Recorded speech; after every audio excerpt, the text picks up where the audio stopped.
Close your eyes for a moment. Imagine you're not you anymore. You're not sitting in your room scrolling through your phone. You're somewhere else. Somewhere else. It's 75 million years ago. You're standing in a dense forest. The air is thick and warm. The trees tower above you, but you're taller than most of them. You look down at your body, scales, massive legs, a long, powerful tail. You're not human anymore, you're a dinosaur. But which one? And what happens next? Let's find out. You open your eyes. The first thing you notice is the smell. The air is thick with the scent of damp earth, rotting vegetation, and something else. Something wild. You're standing in a lush, green world. There are no roads, no buildings, no humans. The tallest things around you are trees. Giant ferns and conifers that stretch toward a sky that's slightly hazy, slightly warmer than you're used to. You look around, you're not alone. In the distance, you see others like you. They're grazing on low-lying plants, their long necks swaying gently. You realize what you are.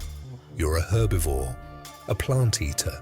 Specifically, you're a Camarasaurus, a medium-sized sauropod from the late Jurassic period. You weigh about 20 tons. You're 50 feet long, and you're hungry.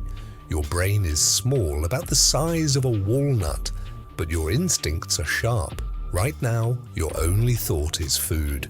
You start walking. Your massive legs move slowly, deliberately. Each step shakes the ground.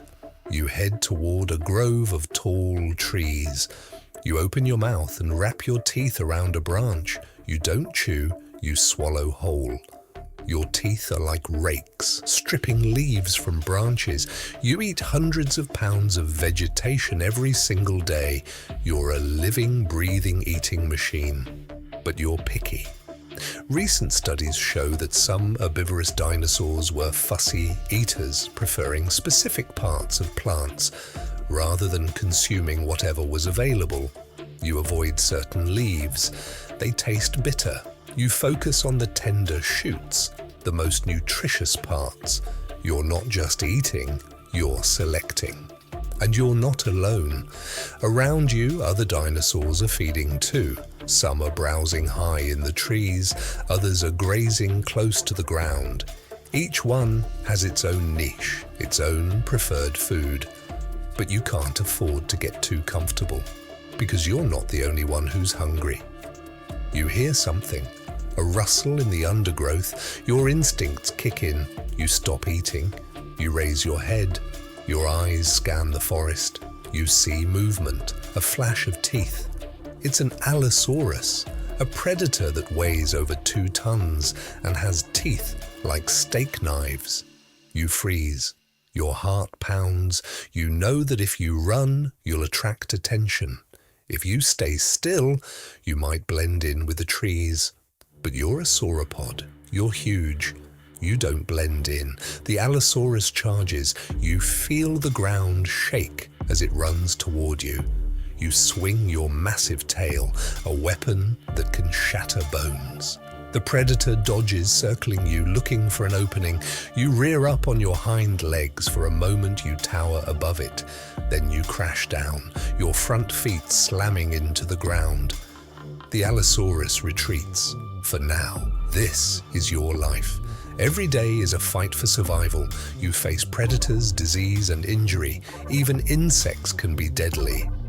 Biting sandflies and disease-carrying parasites were a constant threat to dinosaurs. But you survive.